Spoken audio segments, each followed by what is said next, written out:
Uma coisa que é interessante é o seguinte, a minha melhoria no voo livre, tem piloto que é talentoso por natureza, né? A gente conhece vários aqui no Brasil. A gente tinha o PP, a gente tinha o Paulo Coelho, os irmãos Jamaia, e aí tantos que a gente pode falar. Eu sou daquele piloto que eu melhorei no meu voo, eu acho que mais por insistência. Eu sempre fui um cara assim, muito insistente nas coisas que eu faço. Eu me cobro demais, não em relação aos outros, mas me cobro em relação a mim mesmo. E isso é que me fez, eu acho que dando um upgrade na minha qualidade de voo. Eu me cobrar muito, entendeu? Eu faço um voo até hoje, um voo considerado muito bom, todo mundo fala que voaço. Eu vou para casa e fico pensando em todas as horas que eu errei do voo. Eu não fico pensando nas horas que eu fiz certo. E aí eu fico pousado e falo, cara, naquela hora eu podia ter perdido o voo porque eu errei. Eu ganhei porque eu dei sorte, eu ganhei por causa disso, mas eu errei naquela hora. E eu acho que essa análise do piloto é muito importante. O piloto tem que ter uma autocrítica muito grande. Sou muito piloto de asa, porque é um voo solitário, um voo que você toma suas decisões sozinho, você não tem ninguém para te aconselhar na hora. Fala, não, muda a tática, faz isso. Não tem ninguém para te falar isso quando você está voando. Então essa percepção de você saber que você precisa evoluir, que teu equipamento está perfeito ou não está perfeito, isso é uma coisa que o piloto tem que ter essa autocrítica. A gente vê muito piloto às vezes falando assim, pô, dei um voo bom, dei um voo ruim, e o cara justifica às vezes isso. Não, meu cinto está assim, minha asa está assada, eu tenho que trocar de asa. O cara que botar isso na cabeça não vai evoluir nunca. O cara tem que achar que quando ele deu um voo ruim, ele deu um voo ruim porque ele voa mal, porque ele voa azar, por qualquer outra coisa. Mas culpar o equipamento, culpar o cinto, culpar os outros, ele está, no fundo, escondendo as suas deficiências. E como eu era muito claro comigo, me cobrava muito, acho que a minha evolução ela veio muito dessa cobrança que eu sempre tive comigo. Eu nunca quis ser um piloto de ponta em competição, a competição nunca me atraiu muito, mas sempre quis evoluir muito, eu queria sempre ir voar com os caras, com os melhores e poder, de repente, se não voar igual o cara, mas pelo menos voar no bolo junto com eles, entendeu? E eu acho que daí que veio a minha evolução. Eu vou te dizer os momentos que eu senti que o meu voo evoluiu. A primeira foi quando eu perdi aquele medo de voar mal, de querer voar para os outros que estavam me vendo. Tem uma fase do voo que você fica voando para os outros, você não voa para você. E aí quando você começa a voar para os outros, você fica assim, pô, mas se eu afundar, se eu voar mal, os caras vão falar que eu voei mal. Se todo mundo faz o cross-country, vai posar e eu fico posado no meio do caminho, os caras vão falar que eu voo mal. Quando eu me liberei desse tipo de coisa, eu falei assim, pô, eu tô voando para mim, que se dane os outros. Quero que os outros voem, mas eu vou voar para mim. Essa foi a primeira coisa que você evolui no voo. Na hora que você fala assim, tô voando para mim, isso você pode estar certo, qualquer piloto começar a pensar nisso, ele evolui no voo. Tá? Isso é uma coisa. O lance da cobrança, sem dúvida nenhuma, de cobrar e de fazer mentalmente o teu voo na cabeça, antes do voo, você antes de decolar, ter aquele tempo de sentar na rampa e pensar o que tu vai fazer. Logicamente o voo é uma coisa super dinâmica, ela muda a cada minuto. Mas você tem que, a partir do momento da decolagem, você saber exatamente, na hora de você tirar o pé do chão, você já tem que saber antecipadamente qual vai ser a tua próxima. Se você ganhar naquela térmica, qual vai ser o teu próximo caminho? Se não ganhar, qual vai ser a tua opção? E durante o voo, eu sempre penso o seguinte, eu tenho aquela estratégia montada para o voo que eu pretendo fazer. Eu engatei numa térmica, eu estou pensando, aquela térmica para mim já não existe mais. A gente que está pensando em voar bem, eu já estou pensando na outra e na terceira. Se você não pensar uma térmica no mínimo na frente, você vai chegar no topo da térmica, de repente vai olhar em volta e vai falar, vou para onde? E de repente aquele meio do caminho onde você já poderia ter ido embora para pegar uma outra térmica que de repente se você esperasse mais ela também poderia ter passado, você perde essa sequência que é muito importante para o voo, porque a gente voa numa sequência, né? A gente voa olhando para o céu numa sequência de atividades térmicas que vão acontecendo.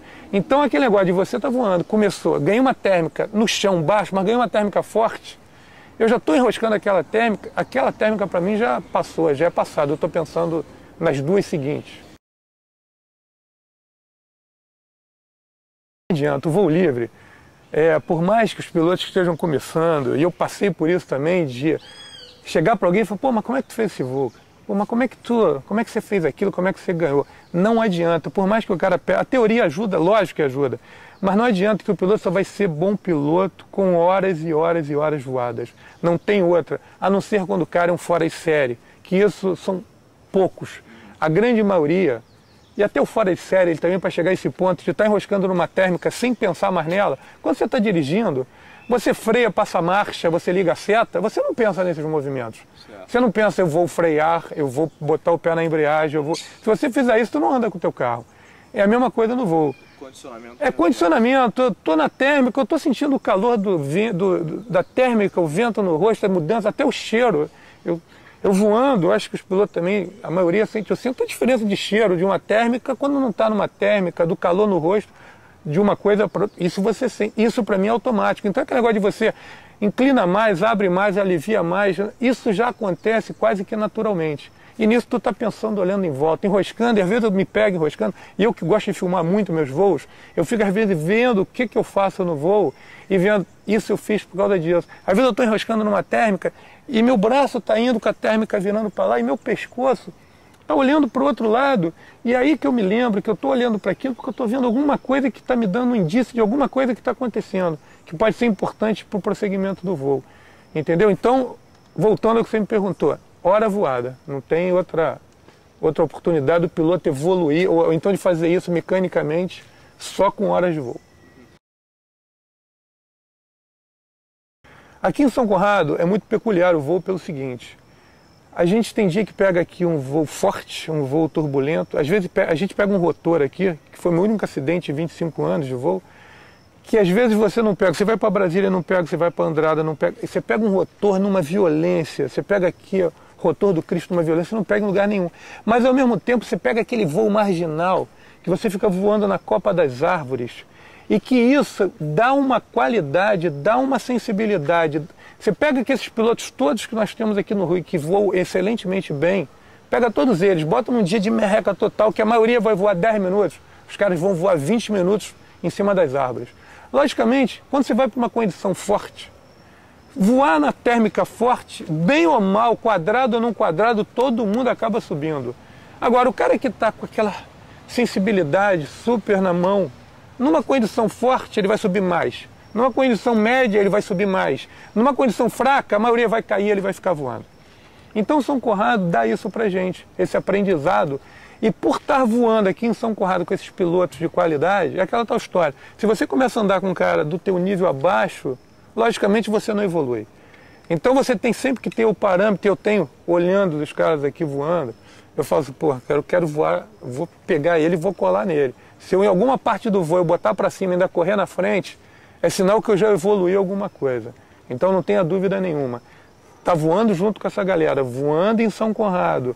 Petrópolis também tem muito essa característica desse tipo de voo, que mistura músculo fraco com forte, o jogo de xadrez, que tem lugar que você tem que passar alto, tem lugar que você tem que passar rápido. Isso tudo realmente dá um ganho no piloto que poucos lugares esse piloto vai encontrar.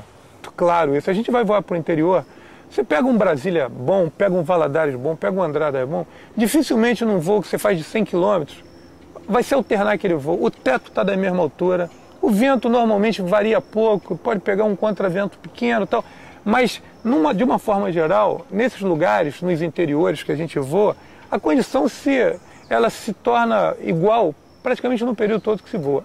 Em São Conrado, é isso que você está falando, o lance de estar perto do litoral e vento marítimo, insolação, altura de teto, você às vezes de um lado da cordilheira está numa altura de teto, você pula para o outro lado da cordilheira, você tem uma variação às vezes de 1000 metros de altura, que é uma loucura isso.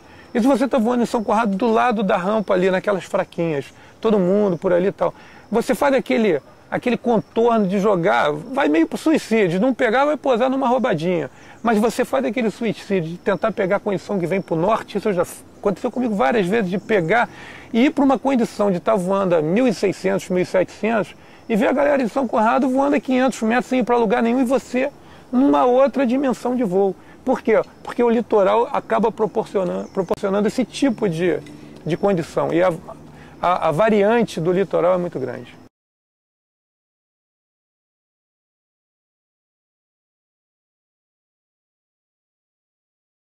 desde que eu comecei a voar, vários pilotos eu tomei como exemplo, vários deles, e tomo até hoje. Mas dois pilotos que até hoje, graças a Deus, continuam voando e eu continuo tendo como exemplo e continuo me espelhando muito, são nos irmãos Niemeyer, no Carlinhos e no Luizinho. Eu acho que os dois têm uma... E o Carlinhos, num aspecto mais... O Luizinho é muito mais competidor. O Luizinho tem muito mais aquela coisa da competição. O Carlinhos já nem tanto. Então eu acho que nessa hora, apesar do voo dos dois serem iguais, eu me identifico um pouco mais até com o Carlinhos. Mas os dois têm um voo que eu acho fantástico. Eu olho para os caras e falo, caramba, os caras não estão fazendo força. Eles estão sempre bem colocados. Eles estão sempre altos. Tudo que eles fazem para mim, parece que eles fazem com muita facilidade. Eu fico vendo, desde a hora... Se você observar os dois, desde a hora que decolam, você vai ver que eles já decolam numa atitude diferente.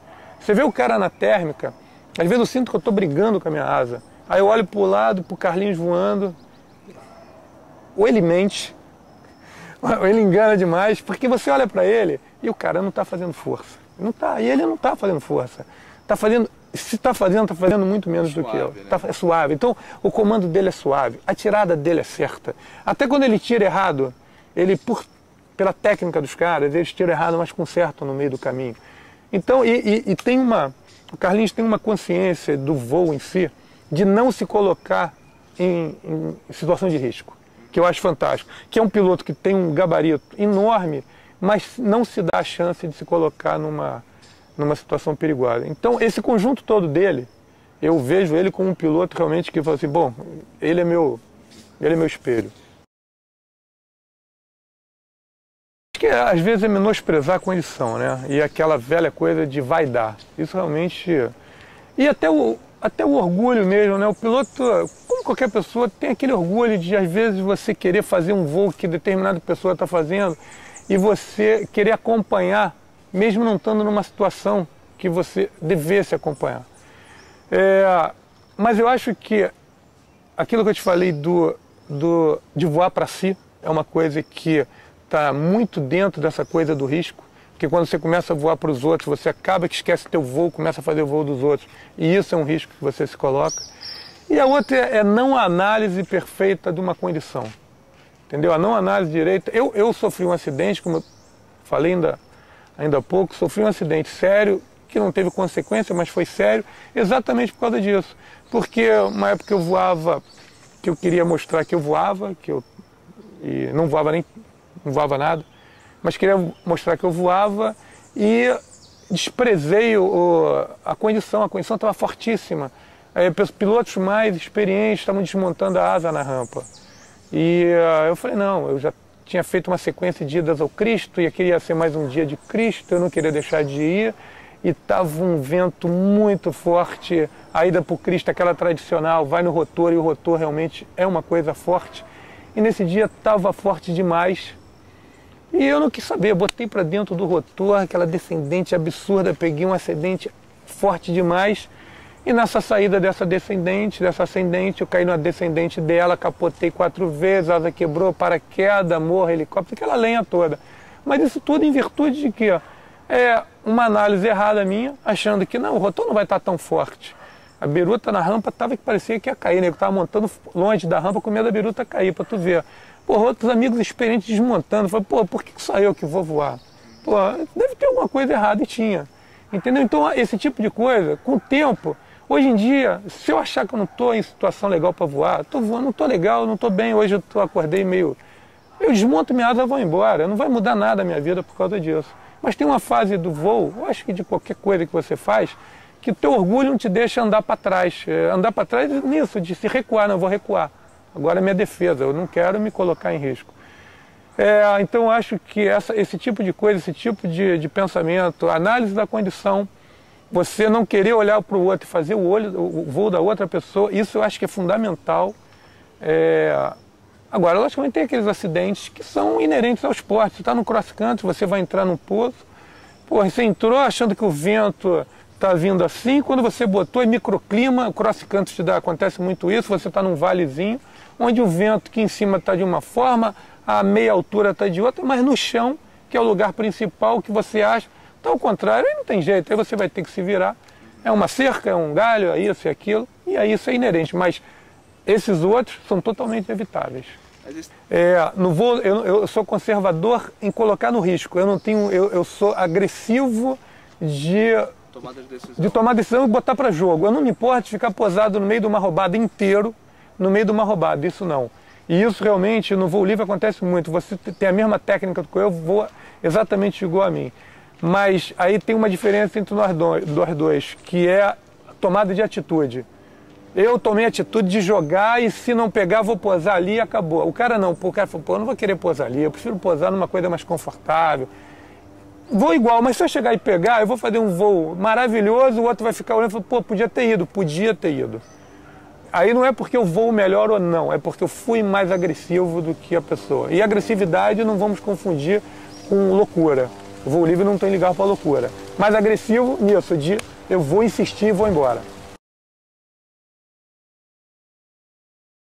Vou dizer uma coisa que é interessante, que os pilotos às vezes não levam muito, e eu acho a sério isso, e isso é fundamental na qualidade do voo. Eu quando fui descobrindo isso, o meu voo também foi melhorando por causa disso.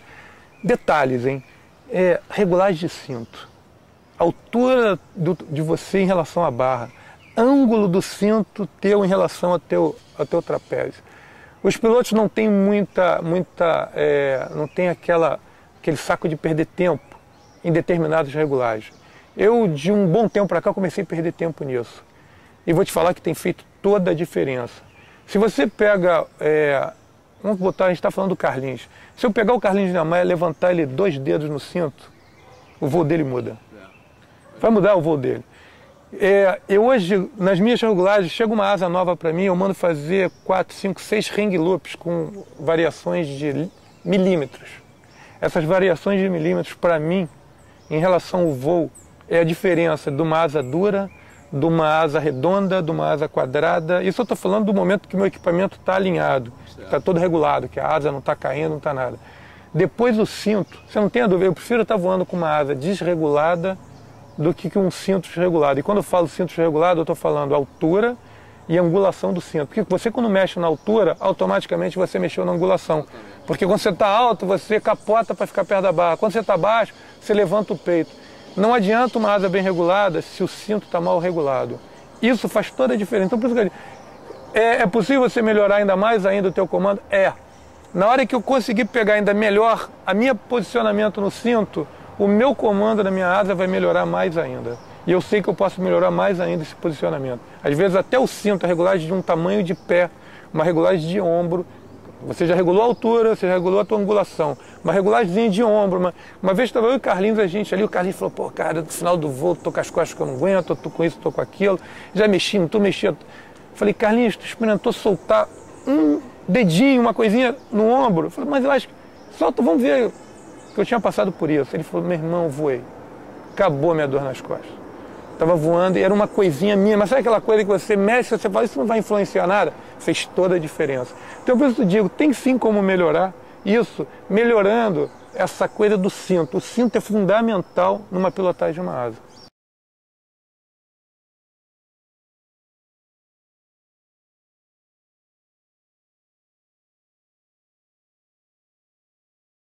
Eu coloco uma asa delta como um violino. Tem aquele Stradivarius que é conhecido como nada melhor em termos de violino, né? Aquela coisa, aquela obra de arte custa algumas dezenas de dólares, aí, de $1000.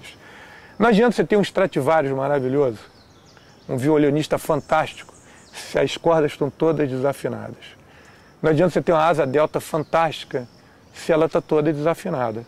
Então, quando chega uma asa para mim, a primeira coisa que eu faço, eu dou um voo como ela veio. Não mexo nada. Primeiro voo, né? Como ela veio, eu decolo.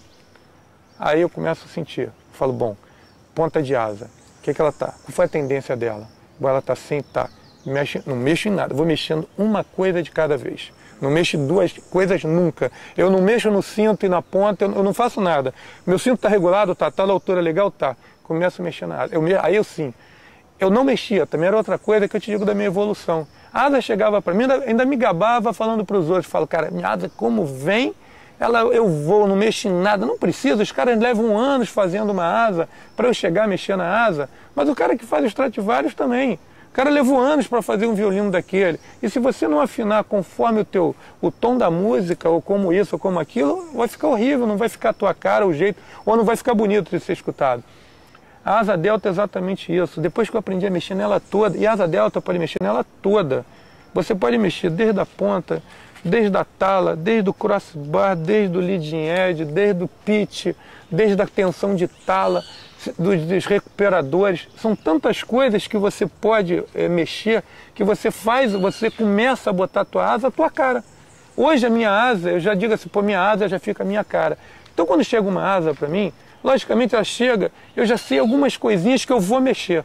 Mas eu vou mexendo por sequência, que eu sei que aquela sequência, se eu errar, eu volto para a primeira coisa que eu fiz e começo a outra coisa.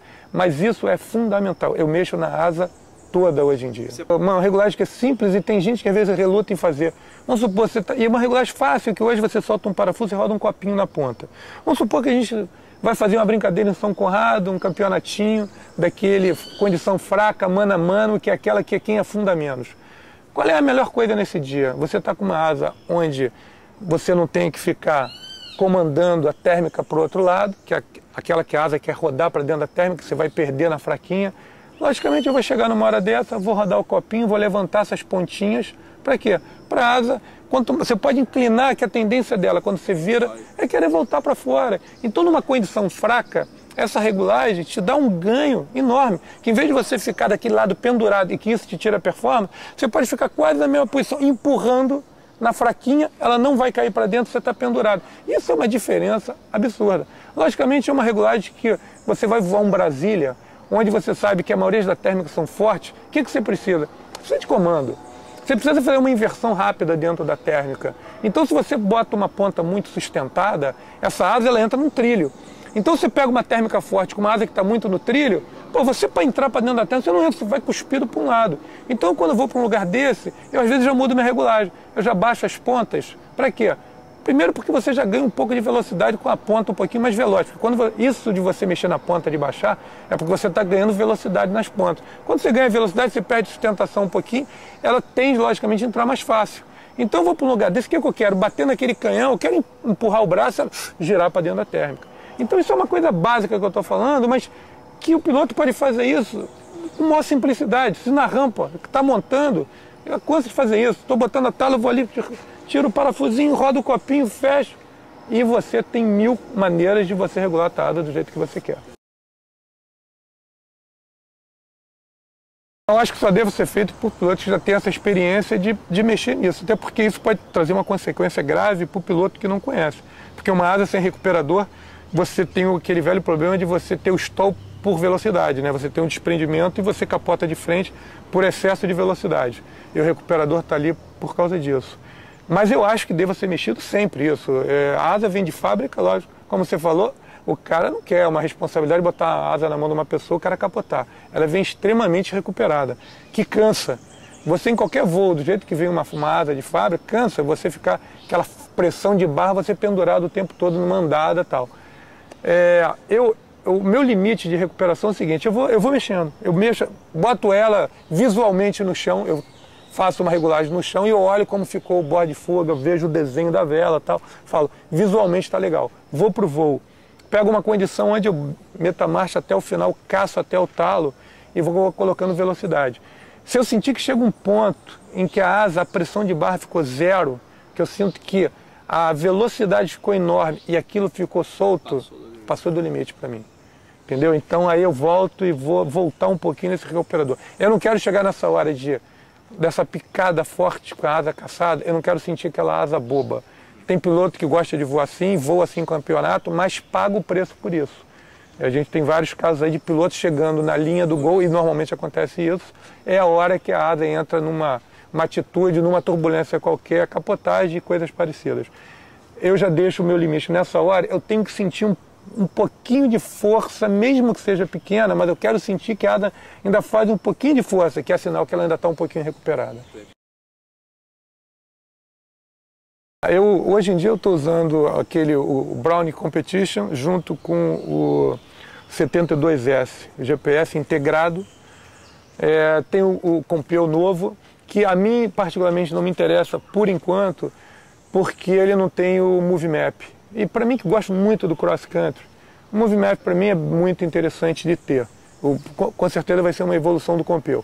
Mas esse conjunto de variômetro com o 76S, ele me dá as informações todas que eu preciso para um voo seguro, que é o Vest Glider, né? Melhor LD, altura de chegada no teu objetivo e várias outras coisas que eu faço. Eu monto o painel, que é aquele painel ali também, que eu vejo muitos pilotos que têm esse equipamento e não sabem mexer.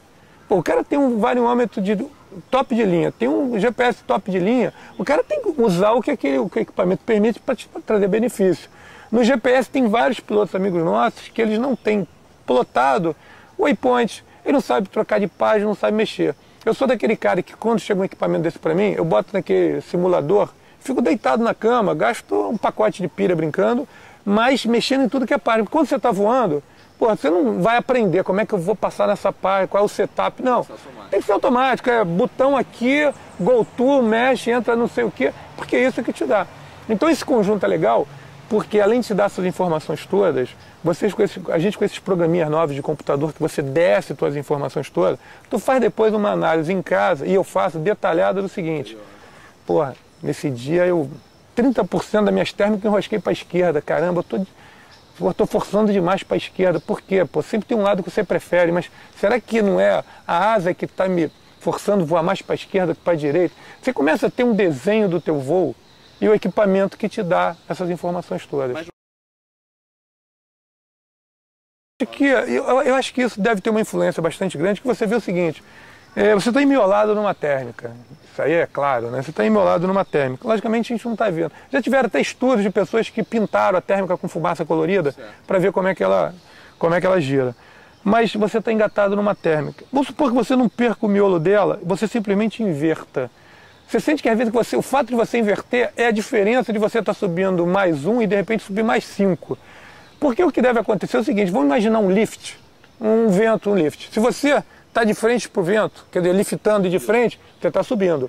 Se você botou de cauda, não está subindo tanto. Você está sendo empurrado mais pelo vento do que está subindo. Se uma térmica tem um giro e você está girando junto com o giro dela, mesmo que ela esteja subindo, a tua subida é outra. Mas se você inverte esse giro, mesmo numa térmica só, você está subindo junto, mas você ainda está contra esse giro dela, quer dizer, esse vento que está girando ali dentro, esse ganho teu vai ser maior ainda.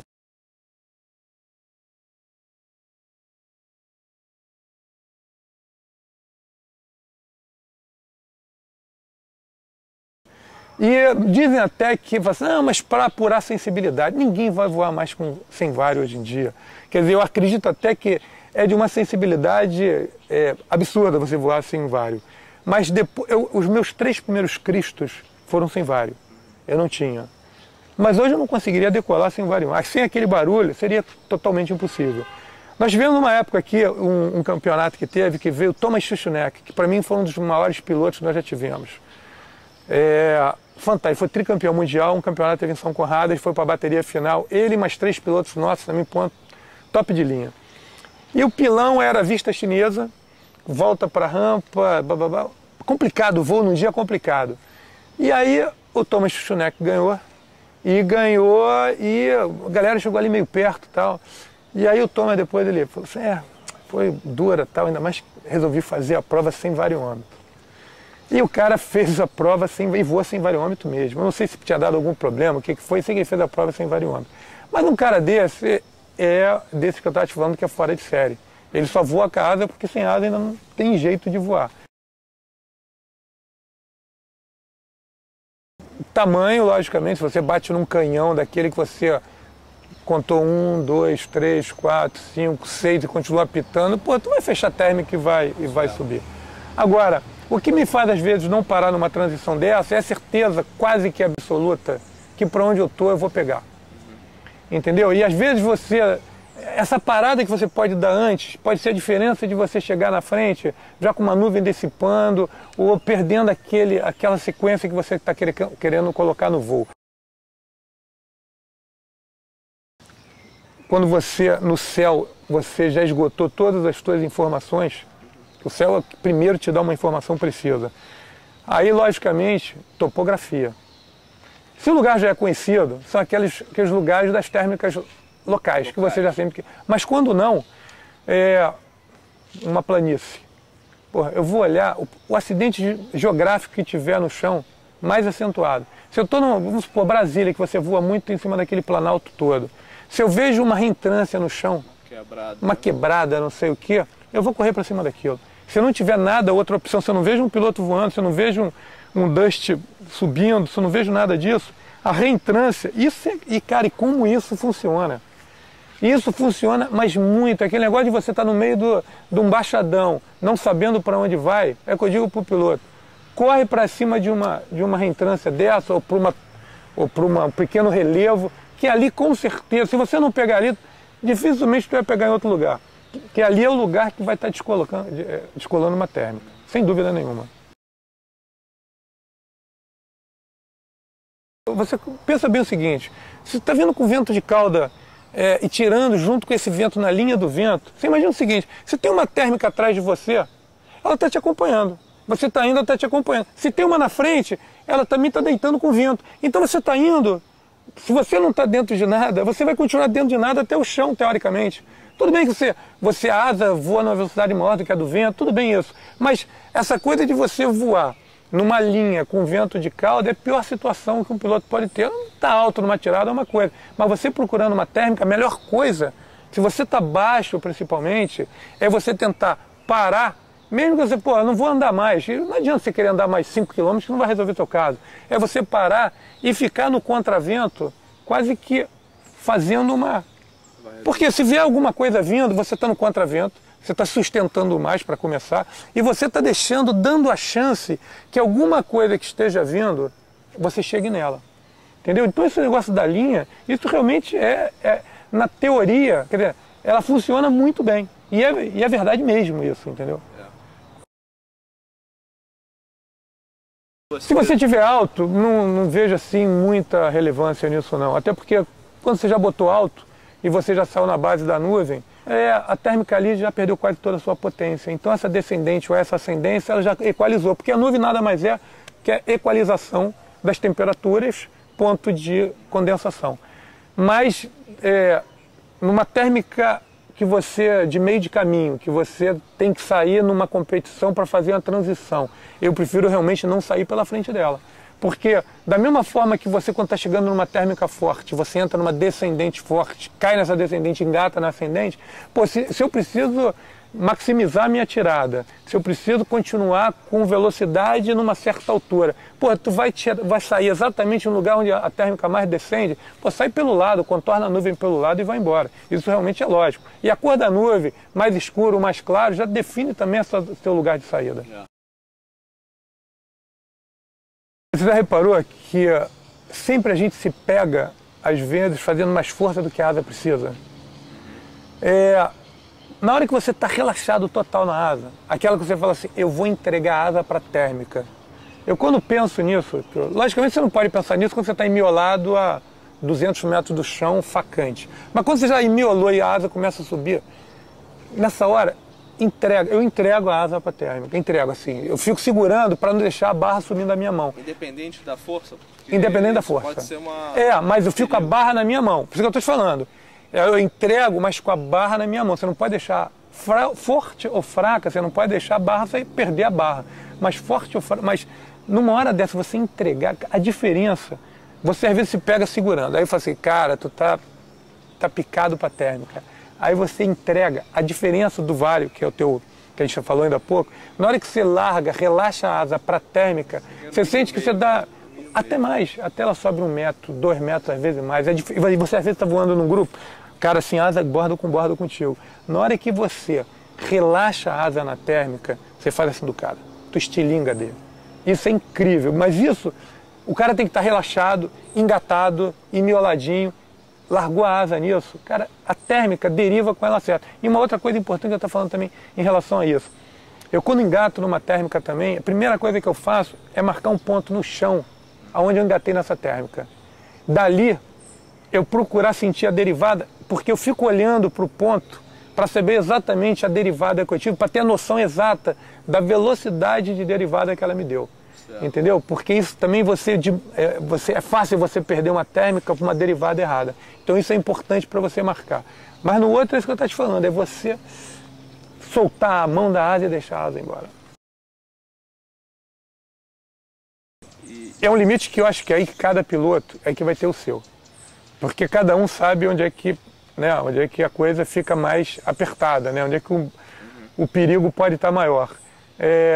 Logicamente, naquela térmica que você sente que é um canhão de rotor, a gente não vai fazer isso numa térmica de rotor. Certo. Uma térmica de rotor eu vou subir forte, mas vou subir picado. Porque você sabe que a borda dela é de uma descendente violenta e que uma capotagem ali pode ser iminente. Eu estou falando disso numa térmica que não é de rotor, uma térmica forte que é uma descendente que não é uma descendente de rotor. E aí sim você pode trabalhar com essa tranquilidade que mesmo que você caia para fora dela, ela não vai te proporcionar uma capotagem. Vai ser muito difícil que isso aconteça. Entendeu? Então, mas isso aí vai depender de piloto para piloto. E aí que é aquela diferença de você ver um cara te estilingar na térmica e você ficar olhando para o cara, não entendeu porque o cara foi embora. Aquele cara está relaxado, solto, deixando a asa subir. É por isso que você não gosta de voar em campeonato? Porque tem tanto por piloto isso, eu gosto de voar a térmica, eu não gosto de fazer aquele negócio de falar assim, pô, não posso subir que tem um em cima. Eu queria fechar aqui, não posso, porque tem um aqui. Eu queria abrir, mas não posso, porque tem um cara fazendo, rodando para a direita, eu estou rodando para a esquerda. Isso é que eu falo o seguinte, pô, eu quero curtir uma térmica. Eu quero entrar na térmica, se a térmica é um salão, eu quero curtir o salão dessa térmica. Se ela está me proporcionando que eu possa botar a mão aqui na frente, subir 5 metros por segundo, pô, eu vou ter que subir porque eu estou com 10 voando junto comigo. É exatamente esse montão dessas coisas que, para mim, eu não consigo administrar bem.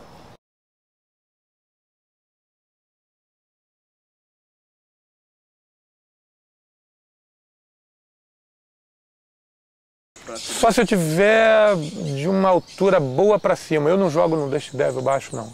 Não jogo mesmo. Eu acho que é um risco que o piloto corre desnecessário.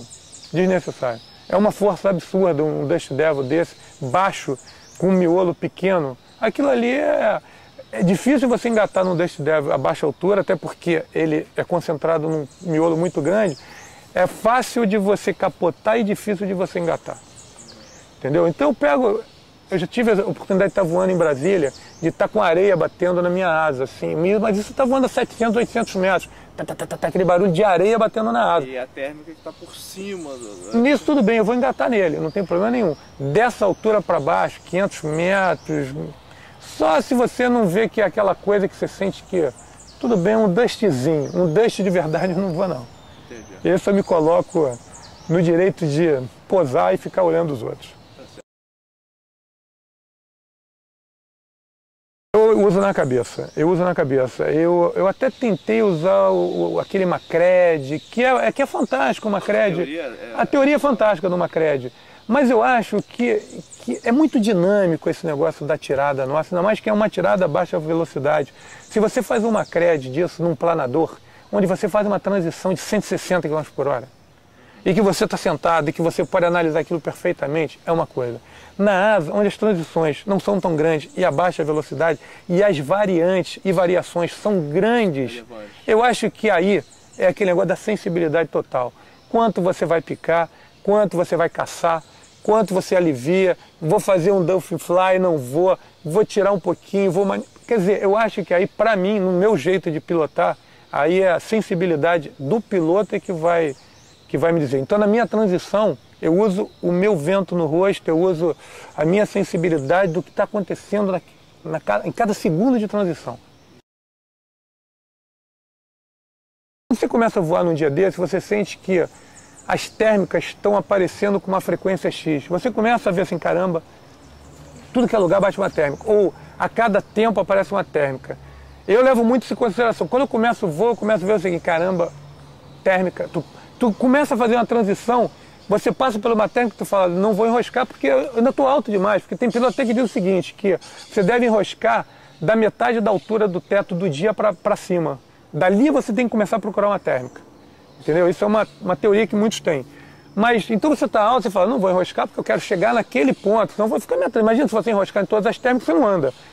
Então, quando você começa já sentir a média de térmica que tem por dia, eu falo assim, pô, eu posso me dar o luxo agora de passar por várias e dar um esticão de 10 km. Porque eu sei que vou pegar uma, eu tenho, chegando a 300, 400 metros do chão, com a frequência de térmica que eu estou voando hoje, em 300, 400 metros é suficiente para engatar em mais uma. Entendeu? Então tem muito piloto que leva isso mesmo em consideração. O cara vê o número de frequência de térmica, a altura que elas estão batendo, do jeito que elas estão batendo. Porque o cara, você vê que o competidor, se você reparar na competição, o cara não vai no topo da térmica e o cara tira na metade e vai pegar outra, ele maximiza o máximo a tirada dele, ele vai pegar outra no chão. Quando ele já chega no limite dele e fala assim, bom, agora eu já estou quase, você vê que o cara engata noutra. Se o cara não fizer isso nas tiradas, para você andar, até no cross country, para você ganhar tempo, você não vai ter um cross longo, você vai ficar perdendo tempo, indo na nuvem, porque da metade da térmica para cima, praticamente é piririri, aquela coisa que já enfraqueceu. Nessa hora, já tem que ter abandonado há muito tempo, correr, pegar no chão, correr, pegar no chão. Enquanto um está no topo da térmica, o outro já botou 3 térmicas na tua frente, tu nunca mais vai encontrar o cara. Então você repara, em campeonato ninguém vai para a nuvem. Difícil o cara ir para lá, a não ser que o cara aquele dia fraquinho, para chegar no gol, a última térmica, todo mundo morrendo no meio do caminho, só tem mais uma para esticar. Mas no cross em si, na andada em si, é meio do caminho, tira, chão, meio do caminho e vai embora. Essa aqui é andada para o cara poder ter realmente uma eficiência. O Brasília tem isso, né? A saída de Brasília é a parte mais difícil do voo, praticamente. Então o que eu faço em Brasília, o meu jeito de voar em Brasília, é sempre sair o mais alto possível no começo do voo. Aquele negócio que às vezes você dá vontade, que você olha, você está olhando a roubadinha lá embaixo, aquela que chora, né? Você posa ali embaixo, tu chora, que é 3 horas para o cara chegar no lugar que está te vendo. E aí dá uma vontade louca de você puxar logo pro Planalto. Mas é a pior coisa que o cara pode fazer. Então, para você ter tranquilidade, não se cansar no voo, porque na hora que você joga para trás, baixo, tu vai ficar ralando 1 hora e tal, e de repente não vai sair do lugar nenhum, vai posar ali no pé do asfalto e não foi a lugar nenhum. Para mim, em Brasília, nessa hora, eu prefiro perder o tempo que for, mas eu prefiro gastar minha energia no começo do voo, botar a maior altura que eu posso do dia, dependendo do voo, correr em cima da cordilheira que vai ao Itiquira, ou até passar do Itiquira, para depois sim, dali botar de cauda e aí falar assim, agora é curtição. Petrô como exemplo. Eu já vim da Baixada olhando o voo, né? Já vim da Baixada olhando, Nova Iguaçu está formando, não está, qual é a altura, olhando com a cabeça para fora. Tem urubu voando? Tem, não tem. E aí já começa, antes de chegar na rampa, eu já estou começando a ver o que o dia pode me proporcionar. Já começa a ver. E já vou analisando isso tudo. Quando chega na rampa, logicamente, essas coisas podem mudar muito. Mas, em função do que você já viu, porra, de temperatura, que é uma coisa muito importante que eu não sei se muitos levam em consideração. Você quando chega na base de uma rampa e na parte baixa, temperatura que está ali e a temperatura que está na rampa, isso já vai te dizer o que esse dia pode te proporcionar no voo. A pior coisa que tem é você chegar, Petrô, tu está na parte de baixo, saiu dali, está uma temperatura. Tu chegou na rampa, está a mesma temperatura? Esquece, esse dia quer voar, vai voar, mas sabe que a tendência de voozinho de nada, ou não voar nada, é enorme, aquela coisa equalizada. Então tu chega ali embaixo, eu vou às vezes abrindo a janela do carro, ver como é que está a temperatura. Tá boa, caiu a temperatura, tá mais... E já vou me animando, entendeu? Então, isso tudo eu acho que é que faz o cara fazer um bom voo. É isso é a primeira coisa. Por ser o meu sítio principal de voo, eu sou aquele cara meio rato de São Conrado. Como a minha profissão me permite que eu voe praticamente todos os dias, se der voo, a frequência de voar em São Conrado me fez aprender as manhas de São Conrado. Me fez aprender as manhas. Então é difícil e também entender a condição de São Conrado, né? Eu entendo muito. Hoje em dia eu tenho muita condição de São Conrado na cabeça. Às vezes eu vejo um piloto decolar, eu falo, se eu fosse ele, eu esperava mais 15 minutos. Ou então eu falo assim, eu vou decolar agora que em 15 minutos essa janela vai fechar. São Conrado tem o dia clássico, voo o dia inteiro. Mas você vê que acontece muito de ter janela. E eu tenho um acerto dessas janelas muito grande. Eu começo já a identificar, quando eu vejo em Ipanema, que está na hora da janela e que se demorar um pouco a janela vai fechar e vai fechar para todo mundo, eu já começo a aprender um montão de sinalzinho que ela vai me dando, de entrada de vento, de entrada de umidade, de descida de teto, e que essa frequência usa muito. Já fui muito para São Conrado para decolar, pousar, decolar, pousar, decolar, pousar. E eu acho que isso tudo, você junta isso tudo, a frequência com a assiduidade, com a coisa de ficar aprendendo, que o cara tem que aprender meteorologia, o cara tem que entender por que tem uma condensação baixa por vindo do mar, por que tem uma alta atrás. Se o cara não conseguir começar a entender essas coisas, ele nunca vai ser um piloto bom. Ele tem que também entender, comprar livro de meteorologia, entender o porquê que essas coisas estão acontecendo e tentar usar na prática isso que você leu, que você entendeu, que você viu e que você na prática apanhou muitas vezes, mas que você, muitas vezes também, você falou, bom, era aquilo que eu estava imaginando e aconteceu.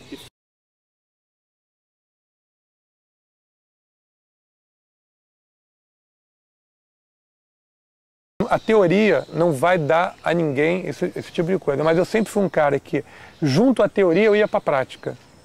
Entendeu? Então, se você junta a prática com a teoria, não adianta, tem que praticar. Teoria só não vai dar. Mas se você é teórico e, ao mesmo tempo, você é um cara extremamente também, vai para o voo, vai treinar, o Geraldo Nobre é um cara extremamente teórico. Poucas pessoas conhecem mais teoria do que o Geraldo Nobre. Mas é um piloto que pilota pra caramba, então está sempre voando. Então o cara juntou teoria com a prática, então isso vai ser uma coisa que vai dar certo. Não, porque existem pilotos que nunca abriram um livro de meteorologia. Aí são aqueles caras que voam por intuição. Nós tínhamos um piloto chamado Paulo Coelho. Se chegasse o Paulinho e falasse assim, Paulinho não sei o que da nuvem, não tem a menor ideia, por quê? Não sei. Porque, não sei. Agora, não errava nenhuma. Paulinho era um irritante, o cara. É aquele cara que ele nasceu com dom. É aquele cara que, se ele não fosse piloto, eu não sei que cara podia ser, mas a vida dele ainda bem que foi para isso, porque o dom do cara, ele não sabia nada de teoria, o Paulinho. O Paulinho sabia, mas sabia tudo de voo livre, era uma coisa impressionante. Eu gostaria de trocar desconhecimento zero de teoria e conhecimento total na prática, mas não somos fora de série, tivemos que colocar a teoria junto com a prática para ser um bom piloto, entendeu? Isso tudo vai dar uma diferença muito grande, porque tu imagina o seguinte, uma térmica, a gente vai entrar aí, vamos entrar um pouco na teoria da coisa. Num dia onde você tem um calor muito grande, você tem aquele problema das moléculas que elas estão mais agrupadas ou menos agrupadas. Né? E isso você vê muito na sustentação da asa. A asa num dia está sustentando muito, porra, que as moléculas estão mais agrupadas, então sustenta mais, não sei o quê. Num dia de calor, pressão baixa, não sei o quê, essas moléculas desagrupam e a sustentação de uma asa ela começa a perder. Isso, se você já levar em consideração no dia que você for voar, já sabendo dessas pequenas informações, você já vai saber que teu LD nas tiradas vão ser horríveis, independente se vai ter térmico ou não. Aí, o que acontece nas variantes de térmica? Você vai voar num dia, Rio de Janeiro, farofa, com umidade, é aquela térmica, normalmente uma térmica mais lisa. Pô, ela sustenta, Você vai para um Brasília seco, é aquela térmica que você sente que ela bate mais forte. Por quê? A umidade é quase 10%. Não dá para você comparar uma umidade de uma térmica 10% com uma umidade de uma térmica 90%. Isso tudo vai variar. Você vai para Quixadá, já é diferente, já tem umidade no ar, mas já não tem a secura, já não tem a influência disso, é outro tipo de térmica. Então, não tenha dúvida. Eu acho que se me colocasse para voar em determinados lugares, que eu já voei algumas vezes, sem me dizer, eu diria, isso aqui é a térmica de Brasília, que nem a comida que tu prova. Essa térmica eu já comia. E muda. Para começar, é ter a disposição de passar 6, 7 horas deitado no cinto. Nós tínhamos um piloto, que eu achava ele espetacular, que também era aquele piloto que eu te falei da filosofia do Gary Lopes. Também em competição ele não era, mas era recordista, o cara só... que era o Larry Tudor. O Larry Tudor era aquele piloto de recordes. Ele voava... Na época, ele batia todos os recordes que existiam, era o Larry Tudor. O que ele fazia em casa? Ele lia o jornal, via a televisão, com o cinto pendurado na porta, entrava no cinto, deitava, passava um dia inteiro. O cara era um louco, né? O cara, a vida dele era isso. Ele passava um dia inteiro deitado no cinto, na porta de casa, com a televisão na frente, livro, não sei o que, ele não saía do cinto. Ele queria se acostumar que aquilo ali era uma posição que para ele no voo não é aquela que tu fala, depois de 3 anos, eu tenho que pousar. O cara fala assim, não, eu voo 10 horas, 12 horas, porque os caras conseguem ter esse tempo de insolação lá, o cara ficava deitado o tempo todo. Então o cara tem que ser o seguinte, o cara tem que ter um espírito aventureiro para o cross country enorme, porque o cara não pode pensar em comodismo, o cara não pode pensar que ele vai pousar e que meia hora depois vai estar em casa. Ele tem que ter aquele espírito seguinte, eu quero pousar inteiro. Eu depois que fui, depois que fui voar em Quixadá, aí que eu fui ver o que é roubada. Então voar por aqui e ficar num lugar sem resgate, não sei o que, aqui, qualquer lugar que seja, Valadares, Andrada, Brasília. Sempre tem um povoado. Ah, não tem roubada, não tem roubada. Então roubada é você se machucar. Então o piloto, num cross country, ele tem que ter, logicamente tirando as partes técnicas todas, ele tem que ter paciência de voar horas, disposição de voar horas e não ter nenhum grilo de ficar em roubada. O cara tem que saber o seguinte, a roubada faz parte da brincadeira. Eu não quero me machucar, mas ficar posado num lugar onde eu vou ter que andar horas, pegar uma carona, pegar um carro, pegar um bonde, pegar um cabo. Eu tenho fotografia minha, atravessando canoa, barco, andando de burro, andando de trator, faz parte do cross country, esse que é legal. A característica de São Conrado é o seguinte, você decola em Brasília, você decola em Valadares, você decola em Andrade, você decolou, foi o único momento teu mais perto do relevo. Depois acabou, repara isso. Exatamente. Você decolou, você não tem mais relevo perto de você. Essa preocupação deixou de ser. Agora vamos falar em São Conrado? Quantas vezes você decolou de São Conrado que você ficou voando acima do relevo? Que você vai o Cristo acima do relevo? Poucas vezes. Você ganha no Cristo colado no Cristo. Tu ganha no Sumaré colado no Sumaré. Você ganha na rampa colado na rampa. Você ganha, vai pro Retiro, tu ganha colado na pedra. Tu vai pro Dois Irmãos, é colado na pedra. E aí você muda a tua geometria? Lógico, lógico, lógico. Eu voando ali, eu sou aquele voador muito mais da asa, botou para dentro da pedra, eu já estou empurrando. Eu não faço aquela térmica que bateu aqui assim e deixar ela ir. Eu prefiro perder a térmica, mas aquela que você deixa ela ir para cima, essa eu não deixo. Quando ela faz assim para dentro, eu já boto na faca e já fecho com ela na hora. Tenho um medo enorme de numa dessa você toma uma endurecida, dá uma cuspida, porque tu está voando sempre perto de uma pedra, sempre perto de um relevo desse. Então realmente o jeito de voar quando eu estou colado ali é completamente diferente quando a gente vem aqui, pega uma térmica no meio da lagoa. Me despreocupo. Ali não. Ali você toma aquela, porque do mesmo jeito que você pega uma engatada aqui no Sumaré, perto da coisa que você vai evoluindo, mas você às vezes você pega uma que quando você bota nesse bordo aqui, tu despenca 10 metros. Pô, tu vai ficar perto de uma pedra com a chance de despencar 10 metros e chapar em cima? Nós já tivemos casos de pilotos que fizeram isso, quando deram uma para dentro ficaram na árvore, pô. Então esse cuidado aqui tem que ter, porque essa característica, você vai para Petrópolis, você decolou de Petrópolis, você praticamente não tem mais relevo perto de você. E isso em todos os lugares que a gente voa. Característica de São Conrado é enorme. Por isso que eu digo que o piloto de São Conrado ele acaba evoluindo muito por causa disso. Você às vezes faz um voo maravilhoso, voa 2 horas. Sexta-feira que aí deu um voo bacanérrimo, eu fiz o Papagaio e fiz Cristo. Acho que eu voei ali umas 2 horas. Mas o tempo inteiro o teto não passou. Eu acho que só na volta do Sumaré que eu consegui botar 900 metros, que é a altura das antenas, mas o voo inteiro foi abaixo. Então era tempo seguinte, litoral na minha frente, pedra atrás. Nunca mais alto. E com teto, aquele outro grilo também, que você tem mais potência de térmica do que a altura de teto. Então qualquer mole que você dá, tu tá para dentro da nuvem. E que você num lugar com relevo perto de você, perto de uma pedra é uma loucura total. Então esse medo todo, de às vezes você está voando, começa a formar muito rápido, de você deixar entubar, sabendo que o relevo, se você deixa entubar, que não deva deixar, mas se você entuba sabendo que o relevo está muito abaixo, é uma coisa. Agora entuba sabendo que atrás de você tem não sei quanto de pedra te esperando, é mó grilo. A competição, porque a competição acaba colocando você em situações que por estar competindo, se você tivesse no free fly, você não faria. Você acha que você se coloca não só mais em risco, esse risco que eu boto aí é meio teórico, mas você se coloca mais em risco e você faz certos voos que, vamos supor, eu tenho uma perna de 30 km no contravento. Você no free fly dificilmente vai querer encarar um contravento. Mas se você está numa competição, você vai botar num contravento. E botando num contravento, você para voar bem, você vai ter que aprender a voar no contravento. Então a competição nisso realmente vai levando. E logicamente, por estar voando com os melhores. E o cara, para voar com os melhores, ele vai ter que tentar evoluir no voo dele. Entendeu? Então é por isso que eu acho que nisso a competição. O lance que você falou dos caras voando juntos, eu não sei, se forem pilotos todos do mesmo nível, não sei até que ponto. Eu acho que é sempre bom o cara estar voando com um cara que esteja no nível mais alto que o dele. Para ele sentir, porque está tudo no mesmo nível. Um ficou mais tempo, ele foi melhor do que os outros, mas se tivesse um cara de nível... Aquele que ficou melhor que os outros tinha ter ficado muito abaixo do outro que estava ali como referência, entendeu? Eu acho legal, mas eu não acho que isso seja assim uma coisa que vai dar um upgrade para esse piloto, entendeu? Eu acho que é legal ele ver os pilotos que estão voando certo, melhor do que ele, ver o que o cara está fazendo e tentar acompanhar, sem se colocar em risco, lógico.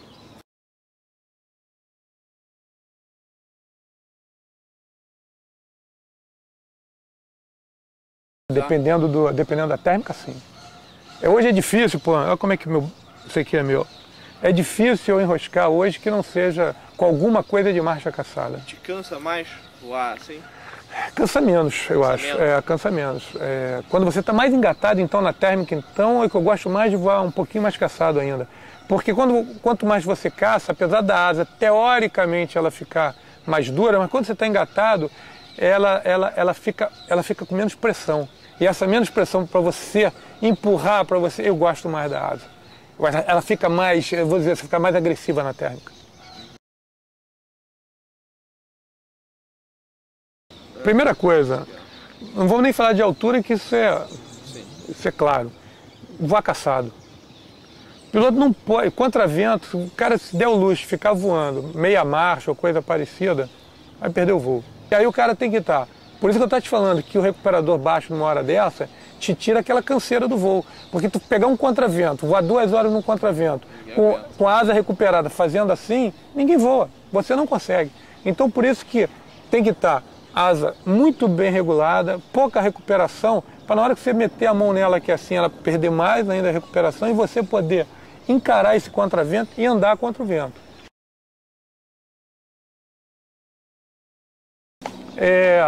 A asa, ela, segundo os fabricantes todos, elas quando são homologadas, elas foram homologadas para suportar uma capotagem. Suportar. Não quer dizer que ela vá suportar todas as capotagens.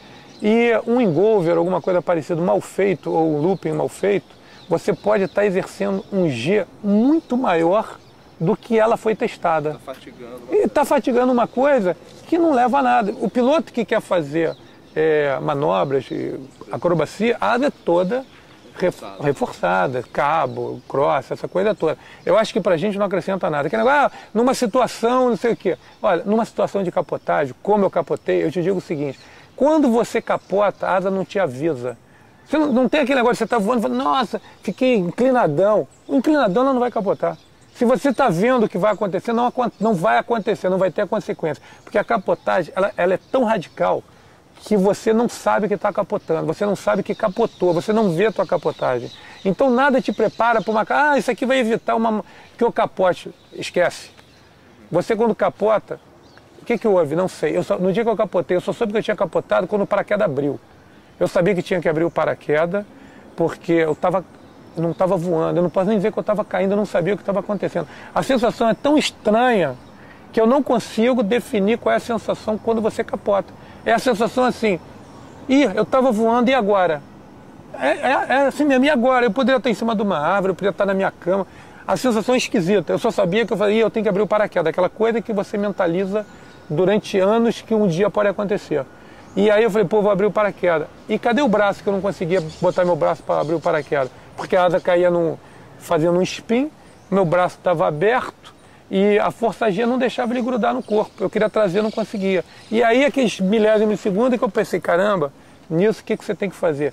Perfilar o braço no corpo. Foi aí que eu me lembrei que eu botei o braço aqui, porque eu queria fazer isso para a alça do paraquedas e não conseguia. Aí eu fiz isso, botei o braço aqui e fiz isso. Com ele aqui assim, meti a mão na alça dele e lancei o paraquedas. Na hora que o paraquedas abriu, que diminuiu a velocidade, que eu falei, caramba, quebrei. Para tu ver como é que é coisa estranha. O Paulinho que eu estava te falando, acho que eu tenho essa filmagem do Paulinho em casa. O Paulinho voando numa MOS, ele fazendo uma gravação, ele falou assim, eu vou comandar um spin ali em cima da praia. E comandou um spin, você meio que entra num pré-stall com a asa e meio que, se fosse num avião, é você entrar num pré-stall, chutar o pedal e leme para um lado, o pedal para o outro, o avião para assim, ele faz aqui assim, e ele gira. Ele cai girando, e a asa vem girando assim, que nem um helicóptero. É esquisito de você ver pra caramba. Isso acontece às vezes em asa com problemas de ponta, alguma coisa disso, pode entrar sem ser comandado um spin. E o spin, para você sair dele, é a velocidade, é entrar para dentro da barra. Mas praticamente você tem que estar voando lento e caçado. Ah, sim, para acontecer o spin, sim, exatamente. Sem ser comandado, você tem que... É uma situação que bastante evitável. É bastante difícil pelo seguinte, você para entrar na situação, você estaria todo caçado, numa térmica lenta, todo estolado. Quando é que você vai estar todo estolado, numa térmica fraca e todo caçado? É uma situação que você... E a asa ainda com problema de recuperação. Quer dizer, você ainda teria que ter um montão de problema de ponta, teria que ter 1000 fatores para você entrar nisso. Quando uma asa entra sozinho nisso, é porque realmente a asa está mal. Na aviação é o seguinte, quando você vai fazer o cheque de um avião antes de decolar, vou fazer o cheque externo, não estou nem falando do cheque interno de decolagem, tem um checklist, que nós não temos um checklist. Quando você está fazendo o cheque externo, o que manda quando você está falando de um avião? Pô, eu estou fazendo cheque, aí passou um amigo meu, Nader, aí tudo bem? Aí você, pô, tudo bem. Tu parou. O que você faz? Começa do ponto inicial. Tanto quando você está ali no clube ali de voo e tem um amigo que está fazendo o cheque pré-voo e cheque externo, você de longe, você não fala nada com o cara. Porque você sabe que se você interromper o cara, ou você vai prejudicar o cheque dele, ou você vai fazer o cara retornar e recomeçar tudo de novo. A asa delta é a mesma coisa. Você não, por isso aquele negócio da rampa, zona na rampa, aquele falatório, aquela coisa, campeonato, aquela coisa de tem que decolar agora. Essa coisa à toa acaba te levando a te colocar em situações dessas. O piloto quer decolar de qualquer maneira, decola desengatado, não fechou o cinto, não...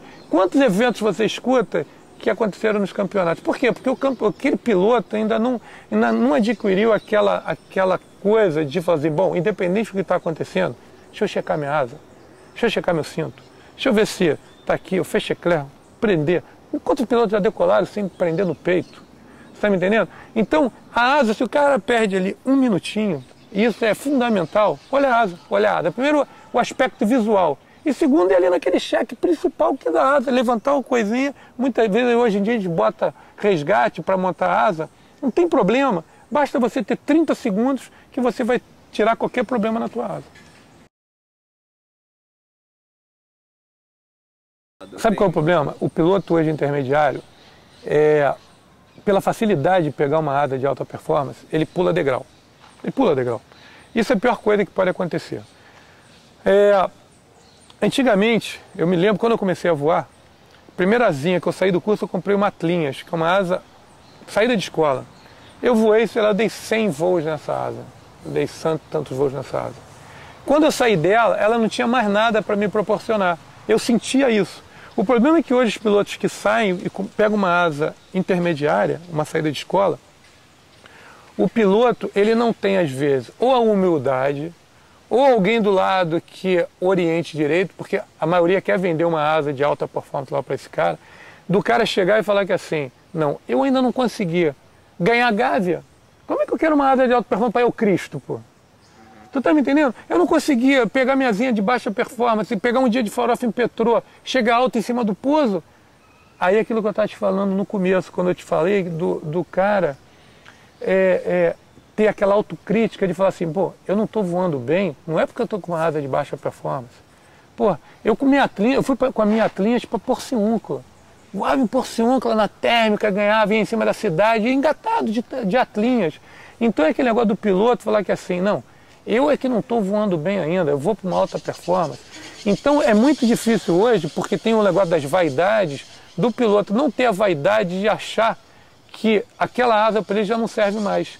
E a gente já viu muitos pilotos, eu já vi esse filme aqui, desses anos todos de São Conrado, do piloto, que ou por orientação errada, ou por uma avaliação errada dele, ele no começo do voo trocou de equipamento, tomou um susto gravíssimo, e o cara sumiu, nunca mais quis saber de asa delta.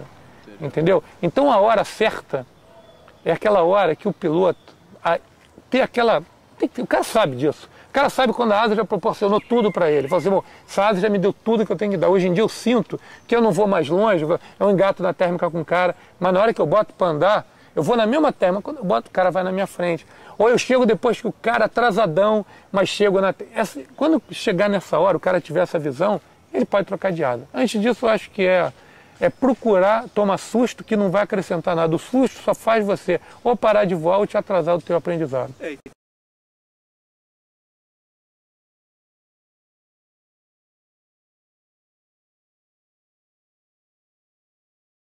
No voo livre, tem dois momentos que são perigosos e distintos. Isso é engraçado, isso no voo.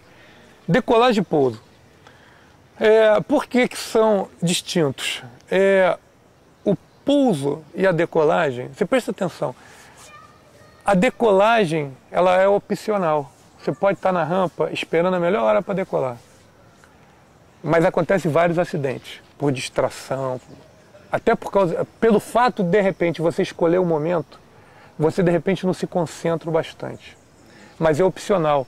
Você decolar de cauda ou decolar mal, foi uma opção tua. Você normalmente é o culpado. Quando você vai pousar, ele não é opcional. O pouso na asa delta não é opcional. Você, depois de uma certa altura, ele é obrigatório. E nessa hora, para mim, pelo menos, tem o seguinte: meu coração dispara. Eu tenho sempre a adrena boa, não é a adrena ruim, não. É a adrena boa de falar assim, alerta máximo. Eu chego numa altura que eu falo, bom, agora, o que está em volta de mim, para mim, acabou. Para mim, agora, o que... Aí é velocidade de GPS, deixa eu ver. Aí eu giro em cima do pouso, se eu não tenho uma orientação, eu giro, dou 3, 4 voltas em cima da minha área de pouso. Vou ver a variação de velocidade. Falei, cara, toda essa proa aqui foi a melhor. Então, se eu não tenho uma outra, alguém no rádio, uma biruta, uma bananeira, uma fumaça, qualquer evidência de vento, aquela ali é a minha. E aí eu falo assim, bom, qual é a minha opção, qual é a minha final? Eu tenho toda a mentalidade. Eu não chego naquela altura e, bom, agora fiquei baixo, posei. Não, eu já venho do alto, sabendo onde é que vai ser minha perna do vento, a minha final é a minha entrada para o pouso. Sabendo que meu paraquedinha de arrasto está aqui, se eu precisar. Eu normalmente venho, quando o pouso interior, eu coloco ele no limite de puxar ele para soltar, não deixo ele lá dentro, porque ele às vezes fica meio apertado. Então eu estou te falando, a hora do pouso é aquela hora que a adrenalina é que faz você, de repente, fazer um bom pouso e manter você inteiro. Que não quer dizer que você não vai dar um catracão no pouso, que você não vai se machucar ou acontecer alguma coisa. Mas se você já parte com essas coisas todas sem se preocupar, você, para se acidentar num pouso, que é a parte mais...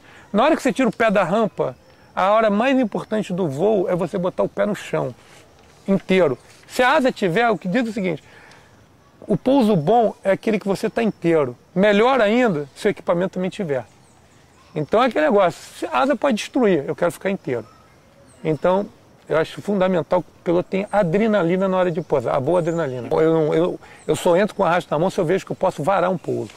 Não gosto de entrar com ele na mão também. Nós temos relatos aí, e uma coisa, quando você bota ele na mão, você está pilotando, quando você bota na mão, a tendência disso com o vento é girar. Todos que eu vi fazer isso, a grande maioria, os paraquedinhas não abriram. E eu só abro o paraquedas de arrasto caso eu sinta que eu vou varar um pouso. Se não for, eu não abro em outra hipótese nenhuma. Eu quando jogo o arrasto é porque eu já estou numa posição alta ainda e que eu sei que eu vou entrar alto no pouso e minha chance de varar é grande. Eu não venho numa final e vou varar. Se eu já estou para varar, eu não vou tirar a mão para meter um paraquedas. Aí você já errou lá atrás.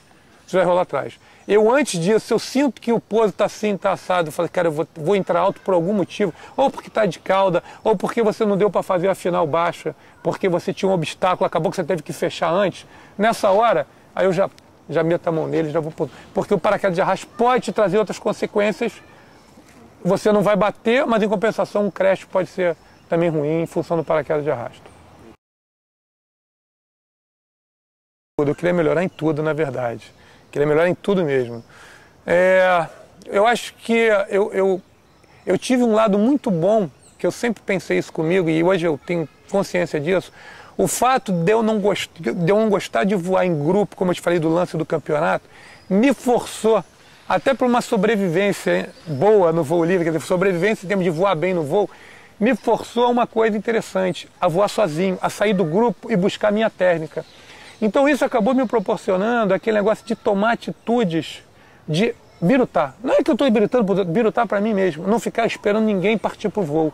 Então juntou um time aqui, eu sou o primeiro a tirar. E isso, com o passar dos anos, me fez o poder de decisão, para mim, fantástico. Eu tirar e tirar, e normalmente, na grande dizer para você que em 90% dos casos, ou 95%, as minhas tiradas são certas. E isso veio de um lado fraco meu, que é esse de não gostar de voar em bolo. Então eu diria para você que eu deveria melhorar na situação de voar num bolo, numa mesma térmica com 7 ou 8 asas. Eu acho que isso aqui eu deveria transar isso melhor na minha cabeça, que é um lado negativo. E o positivo foi em função exatamente disso, de tirar para frente e de ter essa coisa que eu tenho do espírito de tirar para o cross country, como foi aqui em São Conrado, de abrir essa coisa de voar fora de São Conrado, como foi pousar em Angra, como foi pousar em Petrópolis, partindo de São Conrado. Que isso realmente foi uma coisa que em 30 anos de voo ninguém imaginava fosse possível. E esse fato que eu tive de vou para o jogo, vou tirar, vou fazer, me proporcionou fazer esse tipo de coisa. As duas coisas. Não pode ser só intuição, tem que ser de análise também. Não adianta eu tirar num dia e olhar para frente e ver azul, com cirros, com teto baixo, com não sei o quê. Eu só vou ser arrojado. Mas ser arrojado não é tudo. Não é tudo. Eu vou ser arrojado e burro. Então tem que ser um pouco de cada coisa. Tem que ser um intuitivo com a coisa da análise. Bom, para ele começar a voar bem no Rio de Janeiro, vai voar em Petrópolis. Petrópolis você pega tudo, você pega o forte, o fraco, o cross, o voo localizado, você pega todo tipo de voo. Valadares hoje eu acho que já é um pouquinho prejudicado, já vou dizer por quê. Valadares, a periferia de Valadares cresceu muito. E os pousos ficaram muito restritos.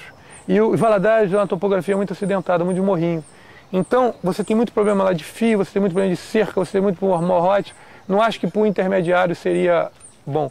Eu acho que nesse aspecto, Andradas, pela facilidade de pouso, pela facilidade de decolagem, pela condição que se apresenta, eu acho que Andradas hoje, aqui nessa região sudeste, da infraestrutura, tudo, eu colocaria como o melhor lugar para o piloto intermediário começar a dar os passos do cross country. E o teu pessoal, tirando São Conrado, onde é que você gosta de voar?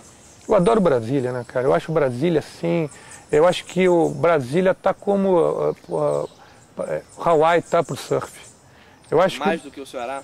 Mais do que o Ceará. Porque o Ceará também é um lugar onde mas o Ceará, para mim, eu confesso que ele está acima do meu poder de relaxar.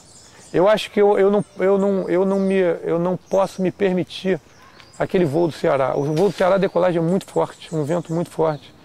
O voo em si não é forte, mas aquele negócio que eu te falei da decolagem, que é um momento sério, que é um momento de um acidente sério, eu acho que é muito over demais para mim o Ceará. Eu acho que ali o cara tem que estar mais desprovido de certos medos para voar no Ceará. Eu confesso a minha fraqueza, voei lá, dei 2 voos no Ceará. Do momento que você decola é praticamente igual a tudo que é lugar, e a não ser um vento muito forte, onde voar 100 km é merrecar, porque ali você tem que decolar para voar 200 km. Mas a mesma coisa de você pegar um Brasília e voar um Brasília fantástico, você vai ter o mesmo prazer. Mas independente, o Ceará para mim é aquele lugar que o cara quer bater recorde. Para mim é o cara que quer fazer o surf de ondas gigantes. O cara tem que saber o seguinte: vou bancar a lambança que acontecer. Eu estou ali sabendo que eu posso ficar debaixo de uma pedra ou coisa parecida. Eu acho que é mais ou menos parecido. Eu acho que nós não precisamos ser tão radicais. Estou me colocando não estou falando pelos outros pilotos não. Mas eu acho Brasília, nesse aspecto, um lugar mágico para voar. Seguro de decolagem, seguro de pouso, com térmicas maravilhosas, com um cross country fantástico, com um potencial que a gente ainda não explorou em termos de cross country.